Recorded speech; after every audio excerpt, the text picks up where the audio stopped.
आज हम लोग 9th क्लास का एसएसटी उसका कौन सा पोर्शन, अर्थशास्त्र इकोनॉमिक्स, उसका तीसरा अध्याय है, तीसरा चैप्टर है निर्धनता एक चुनौती। निर्धनता का मतलब गरीबी, और गरीबी एक चुनौती के रूप में देखा जाता है। चुनौती का मतलब एक हमारे लिए शर्त है, चुनौती है कि हम इसे दूर कैसे करें, हम यानी कि सरकार इसे दूर कैसे करे, लोग कैसे दूर करें। एक क्षेत्र से निर्धनता को जब तक हम उठा के नहीं हटाएंगे, निर्धनता जब तक खत्म नहीं होगी, देश का विकास नहीं होने वाला है। निर्धनता किसी भी देश के पिछड़ेपन का सूचक है। कोई देश, अगर उस देश में ज्यादा से ज्यादा लोग गरीब हैं, इसका मतलब है कि लोग क्या है, देश क्या है, पिछड़ा हुआ है। ठीक, तो निर्धनता एक चुनौती के रूप में कोई भी देश लेता है कि कम से कम हमारे यहाँ निर्धनता न रहे, गरीबी न रहे। इसकी शुरुआत परिचय से देखते हैं। अपने दैनिक जीवन में हम अनेक ऐसे लोगों के संपर्क में आते हैं जिनके बारे में हम सोचते हैं कि वे निर्धन है। अब देखो, आप लोग गरीब किसे किसे सोचते हो? आपके आसपास मजदूर है, उसके पास कोई जमीन नहीं है, वो दूसरों के घरों पे, दूसरों के खेतों पे, और जो निर्माणाधीन फैक्ट्री होती है या मकान होते हैं वहां पे काम करता है। ठीक है, भूमिहीन मजदूर। तो आपको लगता है ये गरीब है। और भी गरीब हो सकते हैं, सड़कों पे आप देखते हैं जो किनारे भीख मांगते हैं, वो भी गरीब है, वो बहुत गरीब है। कुछ लोग दिन मतलब खाना तो नसीब हो रहा है लेकिन उनके पास कोई प्रॉपर्टी नहीं है, वो भी गरीब है। शहरों में जाओ तो झुग्गी झोपड़ियों में रहते हैं, स्टेशन के किनारे या बिल्कुल आउटर पे, वो भी गरीब हैं। तो गरीब में भी कई प्रकार आपको देखने को मिलेंगे। एक वो जिनको खाना तो नसीब है लेकिन प्रॉपर्टी नहीं है, एक वो जिनको खाना भी नसीब नहीं है। तो सब गरीब के श्रेणी में आ जाएंगे। ठीक है, इसी बात को बताया जा रहा है यहाँ पे। बाल श्रमिक, वे चिट्ठियों में बच्चे उठाए भिखारी भी हो सकते हैं। हम अपने चारों ओर निर्धनता देखते हैं। वास्तव में देश का हर 5वां व्यक्ति निर्धन है। ये औसत निकाल के बोला जा रहा है कि जितने निर्धन है, अगर सबको काउंट किया जाए, औसत निकाला जाए, तो हर 5वां व्यक्ति निर्धन कहलाएगा। हम इसका अर्थ यह है कि वर्ष 2011-12 में भारत में मोटे तौर पर 2070 मिलियन या 27 करोड़ लोग निर्धनता में जीते हैं। 27 करोड़ लोग। ठीक है, यहाँ पे 11-12 के अगर आंकड़ों को देखा जाए, 27 करोड़ लोग निर्धनता। इसका अर्थ यह भी है कि विश्व में भारत का सबसे अधिक निर्धनों का संकेंद्रण है, यानी भारत में सबसे अधिक निर्धनों का संकेंद्रण, यानी यहाँ पे निर्धन बस गए हैं। यह इस चुनौती की गंभीरता को दर्शाता है, यानी कि गंभीर समस्या है खास करके भारत के लिए। ठीक है, अब यहाँ देखिए आप लोग इस चित्र में, यहाँ पर एक मजदूर है जो कि काम कर रहा है, ये डेली बेस पे, यानी रोज दिहाड़ी मजदूर है। ठीक है, यहाँ पे मकान, ये दोनों गरीब हैं और कह रहे हैं मकान का किराया देने करने के पश्चात गांव के बूढ़े माता पिता के लिए कोई पैसा नहीं बचता है। यानी कि कुछ ऐसे भी हैं जो कुछ खास मूलभूत चीजों को तो पूरा कर ले रहे हैं लेकिन फिर किसी और की हेल्प नहीं कर सकते हैं। ठीक है, यहाँ पे देखो दूसरे के घर में काम करने वाली आया या महरीन कह लो, या फिर एक लड़का यहाँ पे आपको दिखाई पड़ रहा है जो कि चाय बेच रहा है, जिसको ढाबे पे होटल में लोग छोटू कहते हैं। ये बाल मजदूर, यानी कि ये भी किसी गरीब का बच्चा है जो छोटेपन से मजदूरी कर रहा है। तो ये सारे लोग यहाँ पे आपको जो दिख रहे हैं वो क्या है, गरीब निर्धन की श्रेणी में आते हैं। ओके, अब यहाँ पर एक शहरी निर्धनता की बात की जा रही है कि कैसे हम लोग इसको अलग अलग करेंगे। निर्धनता के दो विशिष्ट मामले। तो शहरी निर्धनता क्या है, इसमें एक कहानी कही गई है, उसको ध्यान से सुने। 33 वर्षीय रामचरण झारखंड में रांची के निकट गेहूं के आटे की मिल में दैनिक श्रमिक के रूप में काम करता है। जब कभी उसे रोजगार मिलता है तो वह महीने में लगभग 1500 रुपए कमा लेता है। यह 6 सदस्यों के परिवार को चलाने के लिए पर्याप्त नहीं है। आप खुद सोचो, 1500 रुपए महीने के मिल रहे हैं और 6 लोग हैं परिवार में, तो ये बहुत कम है। ठीक है, उसकी पत्नी और 6 माह से 12 वर्ष तक की आयु के 4 बच्चे हैं, पत्नी और 4 बच्चे और एक वो, तो 6 लोग हुए। उसे रामगढ़ के समीप गांव में रह रहे बूढ़े माता पिता के लिए, अब माता पिता जो गांव में है उनके लिए भी पैसा भेजना है। जब वो खुद ही की जरूरतें नहीं पूरा कर पा रहा है तो माँ बाप को तो नहीं भेज सकता। उसके भूमिहीन श्रमिक पिता अपने जीवन निर्वाह के लिए रामचरण हजारीबाग में रह रहे उनके भाई पर निर्भर है। रामचरण शहर के बाहरी क्षेत्र के लिए इससे भीड़ भरी बस्ती में किराए पर एक मकान में रहता है और कहाँ काम करता है? ईंट और मिट्टी के खपड़ों से बनी एक काम चलाओ झोपड़ी जहाँ वो रहता है। उसकी पत्नी संता देवी कुछ घरों में अंशकालीन नौकरानी का काम करती है। मतलब ये कि जो इसके फादर हैं वो गांव में हैं, तो ग्रामीण में क्या है, उनके पास कोई भूमि नहीं है। गांव में वो गरीब है क्योंकि उनके पास भूमि नहीं है। उनका एक लड़का रांची में काम करता है जो कि दिहाड़ी मजदूर है, उसको भी 1500 से ज्यादा नहीं मिलता।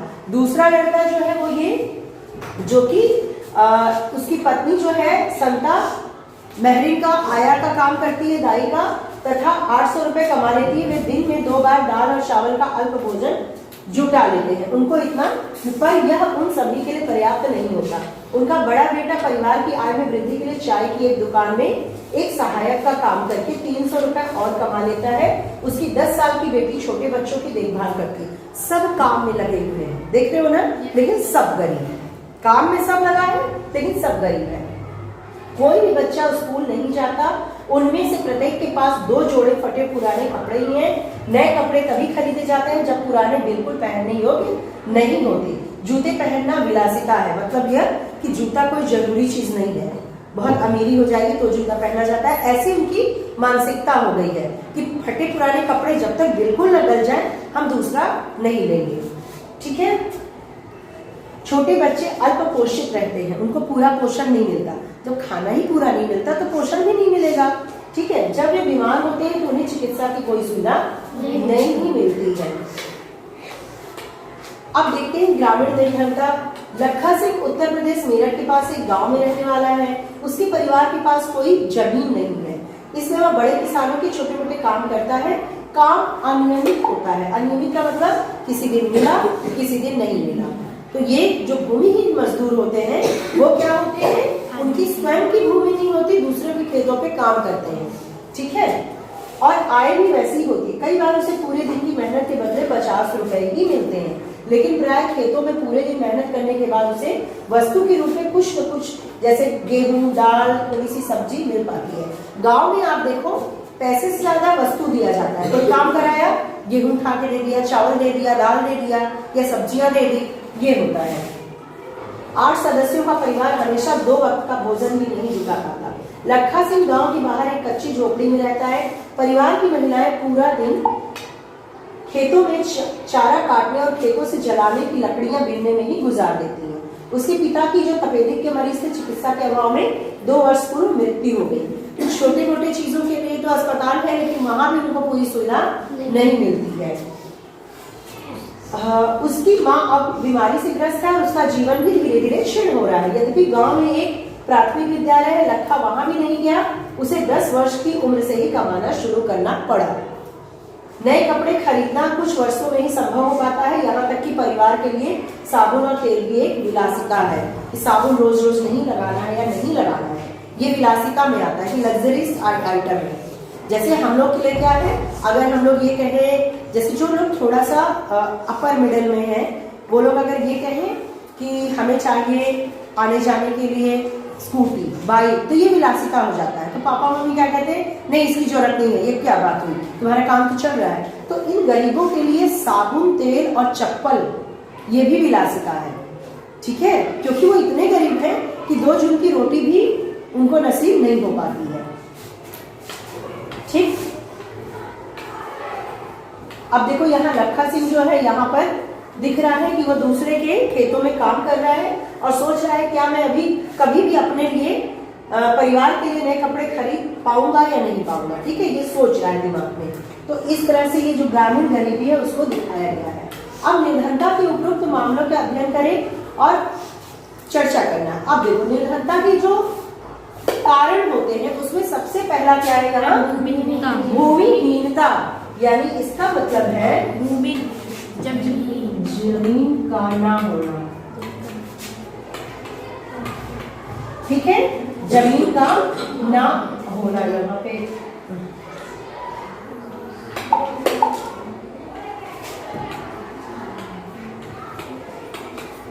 अपनी जमीन न होना। जब हमारे पास, किसी किसान के पास अपनी जमीन नहीं होगी तो वो क्या करेगा, कहाँ उत्पादन करेगा, दूसरों के खेतों में जाके। जो बड़े किसान हैं या जमींदार हैं, बड़े लोग हैं, तो तो वहां पे वो एक मजदूर की भांति ही तो काम करेगा, ठीक है। तो यहाँ पर जमीन जब नहीं है, दूसरों के यहाँ काम कर रहा है, तो उसे प्रतिफल भी कम मिलेगा, वेतन भी कम मिलेगा, मजदूरी, तो वो गरीब हो जाएगा, ठीक। दूसरा है बेरोजगारी, रोजगार न होना, न होना। अगर रोजगार नहीं है, अगर रोजगार नहीं है तो क्या करेंगे हम, अनियमित काम करेंगे। जैसे अगर कोई महिला नौकरी उसकी नहीं लगी या उसके पास रोजगार नहीं है, उसके पास शिक्षा नहीं है, तो वो अनियमित काम करेगी, कभी बच्चे संभालेगी, कभी बर्तन धोएगी, कभी खेतों में काम करेगी, जैसा जब काम मिल जाएगा वो करने को तैयार रहेगी, क्योंकि उसके पास केवल शारीरिक श्रम रहेगा, ठीक है। तो बेरोजगारी का मतलब है रोजगार का न होना। अगर रोजगार हमारे पास नहीं है तो हम कोई भी काम करने लगते हैं, जब कोई भी काम करते हैं तो कैसी भी मजदूरी भी लेने लगते हैं, तो हम गरीब के गरीब रहते हैं। परिवार का आकार, अगर आपका परिवार 2 लोगों का है, 1 लोगों का है, जैसे माँ बाप और 1 बच्चा है, तो कम है, 3 लोग हैं, 3 लोग का पालन पोषण करना है। लेकिन उसी की जगह पे अगर हम 6, 8, 10, 11 ऐसे 12 इतने लोग रहेंगे, तो परिवार जब ज्यादा होगा तो चीजें बढ़ जाएंगी, उनके लिए फिर आश्रित जनसंख्या जो है वो ज्यादा हो जाएगी अपने ऊपर, ठीक है। निरक्षरता यानी कि अक्षर का ज्ञान ना होना, पढ़ा लिखा ना होना, ठीक है, ये भी है। खराब स्वास्थ्य, कुपोषण, स्वास्थ्य अगर ठीक नहीं है तो कोई काम पे नहीं रखेगा। याद करो मैंने मानव पूंजी पढ़ाया था, संसाधन के रूप में, लोग अभी पढ़ा हम लोगों ने पिछले अध्याय में। तो उसमें क्या था कि मानव पूंजी तभी बनता है संसाधन के रूप में, तभी स्वीकार किया जाता है जब उसका स्वास्थ्य सही रहे, शिक्षित रहे, ठीक। बाल श्रम, अगर हम छोटे बच्चों को श्रम में लगा दें, मजदूरी में लगा दें, तो क्या होगा, उसकी शिक्षा पूरी नहीं होगी, फिर वो गरीब का गरीब रह जाएगा। तो बाल श्रम, असहायता, अगर सहायता न मिले गरीबों को उठने के लिए, सहायता का मतलब अगर सरकारी विद्यालय न हो, सरकारी अस्पताल न हो, सरकारी चीजें न मिले, कोटा की दुकानें न हो, तो गरीबों को हेल्प नहीं मिलेगी, फिर वो इसी से जूझते रहेंगे। मान लो कि कोटा की दुकान नहीं है, तो जो बाजार के रेट पे दाल चावल चीनी लेनी पड़े तो गरीब और गरीब हो जाएगा। मान लो कि सरकारी स्कूल नहीं है, तो जितनी फीस प्राइवेट की है उसको भरने में लोग भेजेंगे नहीं बच्चों को स्कूल। मान लो सरकारी अस्पताल नहीं है, तो कितने लोग अपना इलाज, इतने महंगे इलाज करा पाएंगे, कोई नहीं। तो इसका क्या मतलब है, ये सारी जो चीजें होती हैं सरकारी, वो सहायता है, और ये सहायता बहुत ही आवश्यक होती है गरीबी को मिटाने के लिए। तो यहाँ पे हमने क्या देखा, भूमिहीनता, बेरोजगारी, परिवार का आकार, निरक्षरता, स्वास्थ्य खराब रहना, बाल श्रम और असहायता, इन जो 6-7 पॉइंट है उसका मतलब समझ में आ गया है। अगर ये छोटे पॉइंट में संक्षिप्त में टिप्पणी के लिए आता है तो लिख सकते हो आप, यस मैम, ठीक है। और ये 7 कारण है किसके, निर्धनता के, ओके, यस मैम। आगे देखते हैं क्या कह रहा है। ऊपर के दोनों विशिष्ट उदाहरण निर्धनता के अनेक आयाम, ये हम छोड़ते हैं। सामाजिक वैज्ञानिकों की दृष्टि में निर्धनता, अब सामाजिक वैज्ञानिक यानी कि समाजकर्ता जो है, सामाजिक दृष्टिकोण जो रखते हैं कि समाज में क्या है, उनकी दृष्टिकोण से क्या है निर्धनता। चूंकि निर्धनता के अनेक पहलू हैं, सामाजिक वैज्ञानिक उसे अनेक सूचकों के माध्यम से देखते हैं। यानी एक व्यक्ति गरीब है, ये हम कैसे पता करेंगे, क्या इंडिकेटर है, सूचक है। तो सामान्यतः प्रयोग किए जाने वाले सूचक वे हैं जो क्या करते हैं, आय और उपभोग के स्तर से संबंधित, यानी किसी की कम इनकम है, किसी की कम आय है और वो कम खा रहा है, उसको उपभोग कम कर रहा है, तो ये दोनों चीज हम देख के कहते हैं बेचारा गरीब है, ठीक है। मान लो किसी की आय दैनिक 50 रुपए है या 100 रुपए है, तो हम कहेंगे बहुत गरीब है। खाने को रोटी नहीं है तो कहेंगे बहुत गरीब है। यही 2 चीज, उपभोग और आय, ये मेन चीज होता है। लेकिन हम निर्धनता को निरक्षरता स्तर, कुपोषण के कारण, रोग प्रतिरोधी क्षमता की कमी, स्वास्थ्य सेवाओं की कमी, रोजगार के अवसरों की कमी, सुरक्षित पेयजल का न मिलना, स्वच्छता तक पहुंच की कमी आदि जैसे अन्य सामाजिक सूचक के माध्यम से भी देखा जाता है। गरीब उस एरिया में रहता है जहाँ सही पानी नहीं मिलता साफ, ठीक है, जहाँ पोषण नहीं मिलता, जहाँ गंदगी होती है, झुग्गी झोपड़ियां इसका उदाहरण है। तो इन सबको भी सूचक माना जा रहा है, इंडिकेटर माना जा रहा है, इंडिकेटर ऑफ पॉवर्टी। सामाजिक अपवर्जन और सुरक्षा पर आधारित निर्धनता का विश्लेषण अब बहुत सामान्य होता जा रहा है। अभी सामाजिक अपवर्जन क्या है, इस अवधारणा के अनुसार निर्धनता को इस संदर्भ में देखा जाना चाहिए कि निर्धनों को बेहतर माहौल और अधिक अच्छे वातावरण में रहने वाले संपन्न लोगों की सामाजिक समता से अपवर्जित रहकर केवल निकृष्ट वातावरण में दूसरे निर्धनों के साथ रहना पड़ता है। अपवर्जन, सामाजिक अपवर्जन, इसका मतलब सामाजिक रूप से कट जाना। किससे कट जाना? समाज में देखो हर तरह के लोग रहते हैं, अमीर भी गरीब भी, लेकिन गरीब को गरीब के साथ ही मिला देना, वो सबके साथ मिलके नहीं रह रहे हैं। अमीर एक साइड हो जा रहे हैं, गरीब एक साइड। तो ये गरीबों का जो अपवर्जन है यानी कि अलगाव है, इसी को सामाजिक अपवर्जन कहते हैं। और जब गरीब गरीब के ही वातावरण में रहेंगे चारों तरफ से, तो और गरीब होते जाते हैं। ठीक है, जैसे मान लो सरकार, ऐसा है नहीं, सड़क जो बनाया सरकार ने, इतनी अच्छा सड़क है मान लो, बहुत अच्छा, तो इस पे कौन चल रहा है? सभी लोग चल रहे हैं, गरीब भी अमीर भी। लेकिन अगर गरीबों को अलग कर दिया जाए सड़क के लिए, पेयजल के लिए, स्वास्थ्य के लिए, तो वो गरीब ही रहते जाएंगे, है ना, गरीब ही होते जाएंगे। सामान्य अर्थ में सामाजिक अपवर्जन निर्धनता का एक कारण और परिणाम दोनों हो सकता है। सामाजिक रूप से गरीबों को अलग किया गया तो वो गरीब है, और गरीब है इसलिए अलग किया गया, यानी कारण और परिणाम दोनों है। मोटे तौर पर यह प्रक्रिया है जिसके माध्यम से व्यक्ति या समूह उन सुविधाओं, अब ये क्या है? एक प्रक्रिया है जिसके माध्यम से व्यक्ति या समूह उन सुविधाओं, लाभों और अवसरों से अपवर्जित रहते हैं जिनका उपभोग दूसरे उनसे अधिक अच्छे करते हैं। उन सुविधाओं से अपवर्जित रहते हैं, ठीक है, तो इसलिए उनको अच्छा नहीं मिलता, निकृष्ट श्रेणी की चीजें मिलती हैं और हमेशा मिलेंगी। इसका एक विशिष्ट उदाहरण है भारत में जाति व्यवस्था की कार्यशैली, जिसमें कुछ जातियों के लोगों को समान अवसरों से अपवर्जित करके रखा जाता है। जाति प्रथा क्या होती है? दलितों को, हरिजनों को कुछ विशेष अवसर पे अलग रख दिया जाता है, उन्हें बहुत महत्वपूर्ण अवसर पे भुलाया मिलाया नहीं जाता बाकी लोगों के साथ। तो ये चीजें हैं। इस प्रकार सामाजिक अपवर्जन लोगों की आय ही बहुत कम नहीं करता, बल्कि इससे भी कहीं अधिक क्षति पहुंचा सकता है मानसिक तौर पे। ठीक है, अगर आप किसी को अलग कर देते हो, जैसे कि बहुत पहले जमाने में होता था, मैंने आप लोगों से चर्चा भी की है कि जो जिनको माना जाता था कि ये बहुत ही निम्न जाति के, उनके अलग घड़े होते थे, वो स्कूल में एडमिशन नहीं ले सकते थे, धीरे धीरे एडमिशन लेने लगे तो अलग बैठते थे, उनकी कक्षाएं अलग चलती थी, वो घड़ा नहीं छू सकते थे जिसमें उच्च वर्ग के लोग छू सकते थे। तो ये सारी चीजें थी व्यवस्था, और ये ज्यादा गरीब बनाया। निर्धनता के प्रति असुरक्षा एक माप है जो कुछ विशेष समुदाय जैसे पिछड़ी जाति के सदस्य या व्यक्ति जैसे विधवा या शारीरिक रूप से विकलांग की भावी संघर्षों में निर्धन होने या निर्धन बने रहने की अधिक संभावना जताता है। गरीब कौन हो जाता है? जो आश्रित है, और जिसपे आश्रित है वो न रहे। तो वो विधवा अगर स्त्री है तो वो गरीब हो जाएगी, क्योंकि कमाने वाला कोई नहीं रहा। इसी तरह अगर पिछड़ी जाति का या दलित जाति का है तो उसके में है कि हमें तो नौकरी मिलेगी नहीं, हमें कोई पूछेगा नहीं, तो वह असुरक्षित रहता है। ठीक है, असुरक्षा का निर्धारण परिसंपत्ति, शिक्षा, स्वास्थ्य, रोजगार के अवसरों के रूप में जीविका खोजने के लिए विभिन्न समुदायों के पास उपलब्ध विकल्पों से होता है। इसके अलावा विश्लेषण, प्राकृतिक आपदा, अगर सुनामी आ गया, भूकंप आ गया, बाढ़ आ गया, तो पूरी प्रॉपर्टी क्या हो जाती है? खत्म हो जाती है। मान लो बाढ़ आ गया, सारी खेती नाश हो गई, तो गरीबी आ जाएगी, एकाएक गरीबी आना इसको कहते हैं। जैसे कि आप लोग जानते होंगे कोरोना में भी कई लोगों का रोजगार छूट गया, बाहर जाके रोजगार करते थे, तो एकाएक गरीबी और कमी आ गई। ठीक है, अब चर्चा करेंगे बहुत ही महत्वपूर्ण टॉपिक, निर्धनता रेखा, पॉवर्टी लाइन। ये क्या होती है? निर्धनता रेखा देखो मुख्य तौर पे ये होती है, एक लाइन होती है जिसके नीचे के लोग निर्धन माने जाते हैं, ऊपर के लोग धनी माने जाते हैं, सही माने जाते हैं। तो निर्धनता रेखा यानी कि सीमा कहाँ है, कहाँ तक के लोगों को हम निर्धन बोलेंगे। निर्धनता पर चर्चा के केंद्र में सामान्यतः निर्धनता रेखा की अवधारणा होती है। एक सर्वमान्य सामान्य विधि आय तथा उपभोग स्तरों पर आधारित है।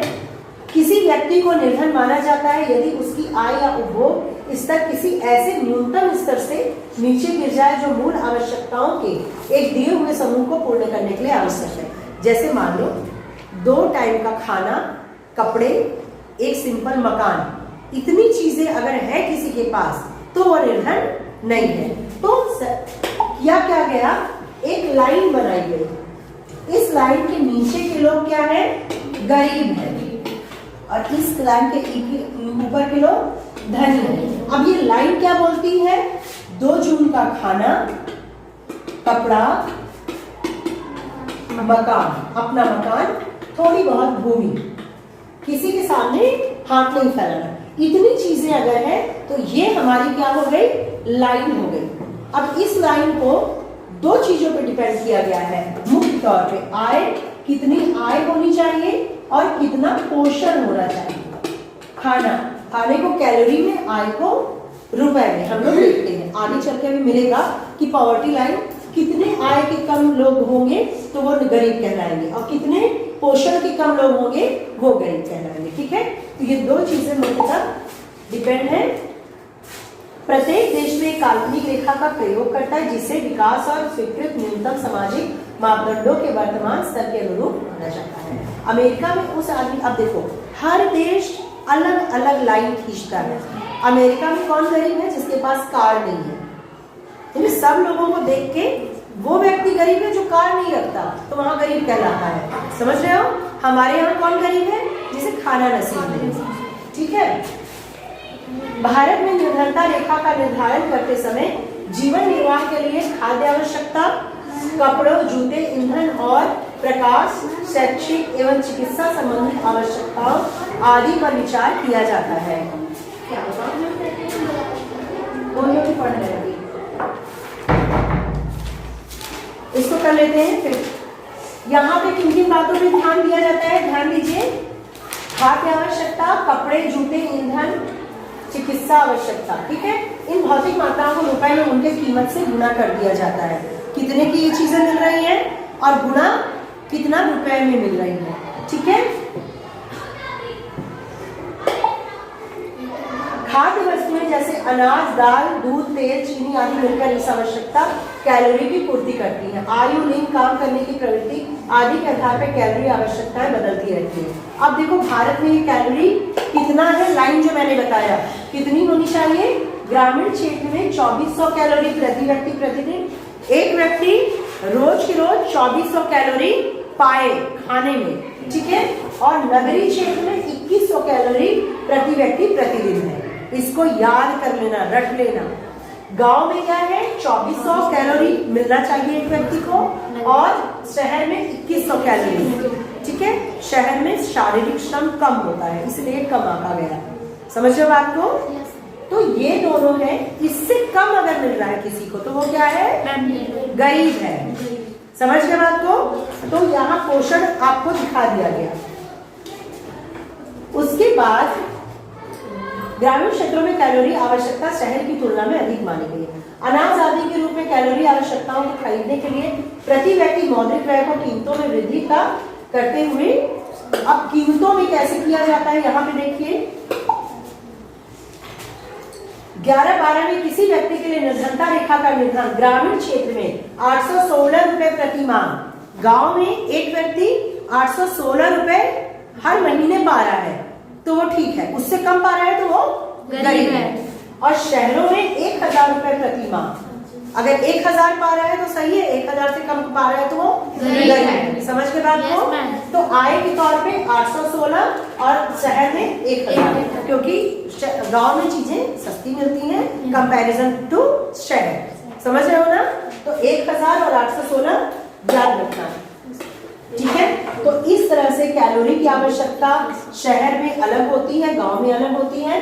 और ये सारा सर्वेक्षण करता कौन है? सर्वेक्षण करता है राष्ट्रीय प्रतिदर सर्वेक्षण। ठीक है, इसका NSSO, national sample survey organisation. ठीक है, नेशनल सैंपल सर्वे ऑर्गेनाइजेशन ये इसको काउंट करता है। प्रति 10 वर्ष में जो जनगणना होती है उसमें ये भी काउंट होता है। ठीक है, तो आज के लिए इतना ही रखते हैं हम लोग। कल हम लोग निर्धनता का अनुमान जो है आगे का कर लेंगे। ओके।